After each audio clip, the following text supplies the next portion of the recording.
Kozhikode Karassery service സഹകരണ bank ഭരണം അട്ടിമറിക്കാൻ നീക്കം നടത്തിയ ബാങ്ക് ചെയർമാൻ NK അബ്ദുറഹ്മാനെ കോൺഗ്രസ് പുറത്താക്കി. കോഴിക്കോട് DCCയുടെ ആവശ്യപ്രകാരമാണ് നടപടി. KPCC അംഗമായ ഇദ്ദേഹത്തിനെതിരെ KPCC പ്രസിഡന്റാണ് നടപടിയെടുത്തത്. പുതിയ ഭരണസമിതി തെരഞ്ഞെടുപ്പ് അടുത്തിരിക്കെയാണ് നടപടി. ബാങ്ക് ചെയർമാനായ അബ്ദുറഹ്മാൻ CPI-യുമായി ചേർന്ന് ഭരണം അട്ടിമറിക്കാൻ നീക്കം നടത്തിയെന്ന് കണ്ടെത്തിയതിനെ തുടർന്നാണ് പുറത്താക്കിയത്. ഭരണസമിതിയെ തിരഞ്ഞെടുക്കാൻ അധികാരമുള്ള 771A ക്ലാസ് അംഗങ്ങളാണ് ബാങ്കിനുണ്ടായിരുന്നത്. എന്നാൽ തിങ്കളാഴ്ച രാവിലെ ഇത് 1600 ഉയർന്നു. അതായത് 771 A ക്ലാസ് അംഗങ്ങളാണ് ബാങ്കിനുണ്ടായിരുന്നത്. എന്നാൽ തിങ്കളാഴ്ച രാവിലെ ആയപ്പോൾ ഇത് 1600 ഉയർന്നു എന്നുള്ളതാണ്. നെല്ലിക്കാപ്പറമ്പ് ബ്രാഞ്ചിലെ 7 ജീവനക്കാരുടെ ID-യും പാസ്വേഡും ഉപയോഗിച്ച് ശനി ഞായർ ദിവസങ്ങളിൽ രാത്രി പുതിയ 800 അംഗങ്ങളെ ഓൺലൈനായി ചേർക്കുകയായിരുന്നു.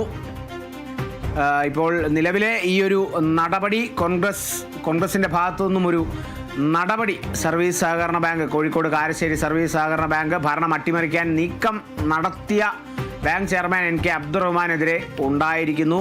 ഈ അട്ടിമറിക്കാൻ നീക്കം നടത്തി എന്നുള്ളതാണ് അതിൻ്റെ അല്ലെങ്കിൽ ആ ഒരു കാരണം ഉയർത്തിക്കൊണ്ടാണ് കോൺഗ്രസിൻ്റെ കോഴിക്കോട് DCCയുടെ ആവശ്യപ്രകാരം ഒരു നടപടി ഉണ്ടായിരിക്കുന്നത്. ഈ നടപടി ഉണ്ടായ അല്ലെങ്കിൽ കാരശ്ശേരി സർവീസ് സഹകരണ bank chairman NK Abdurahman KPCC അംഗമാണ്. ഇദ്ദേഹത്തിനെതിരെ KPCC പ്രസിഡന്റാണ് നടപടിയെടുത്തത്. പുതിയ ഭരണസമിതി തെരഞ്ഞെടുപ്പ് അടുത്തിരിക്കെയാണ് നടപടി എന്നുള്ളതും കൂടിയുണ്ട്. അബ്ദുറഹ്മാൻ ഈ ബാങ്ക് ചെയർമാൻ CPI-യുമായി ചേർന്ന് ഭരണം അട്ടിമറിക്കാൻ ഒരു നീക്കം നടത്തി എന്നുള്ളൊരു കണ്ടെത്തലുണ്ട്. ആ ഒരു കണ്ടെത്തലിനെ തുടർന്നാണ് പുറത്താക്കിയിരുന്നത്. ഒപ്പം ഇതിലൊരു പ്രധാനപ്പെട്ട കാര്യം, ഭരണസമിതിയെ തിരഞ്ഞെടുക്കാൻ അധികാരമുള്ള 771 അംഗങ്ങളായിരുന്നു ബാങ്കിനുണ്ടായിരുന്നത്. എന്നാൽ പിന്നീട് അത് 1600 ഉയരുന്ന കാഴ്ച കൂടിയാണ് കണ്ടത്.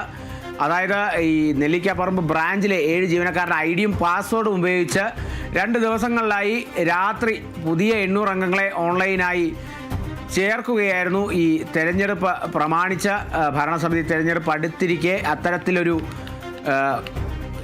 ഈ ഒരു തിരഞ്ഞെടുക്കാൻ അധികാരമുള്ള അംഗങ്ങളുടെ എണ്ണം അങ്ങനെ കൂടുകയായിരുന്നു. ആ കൂടിയത് കണ്ടെത്തിയതിനെ തുടർന്ന് എന്തായിരിക്കും അതിന് പിന്നിലെ കാരണം എന്നുള്ളത് അന്വേഷിച്ച് അത് KPCC-യിലേക്ക് എത്തി. ആ ഒരു അന്വേഷണം അല്ലെങ്കിൽ ആ ഒരു കണ്ടെത്തലിലേക്ക് എത്തിയത്, അങ്ങനെ ഒരു കണ്ടെത്തലിലേക്ക് എത്തിയത് കൊണ്ടാണ് ഒരു അട്ടിമറി ശ്രമം CPI-യുമായി ചേർന്ന് അബ്ദുറഹ്മാൻ നടത്തുന്നുണ്ട് എന്നുള്ള ഒരു കണ്ടെത്തലിലേക്ക് എത്തിയതിനെ തുടർന്നാണ് ഇപ്പോൾ കാരശ്ശേരി സർവീസ് സഹകരണ ബാങ്ക് ചെയർമാനെതിരെ KPCC കോഴിക്കോട് DCCയുടെ ആവശ്യപ്രകാരം നടപടിയെടുത്തിരിക്കുന്നു.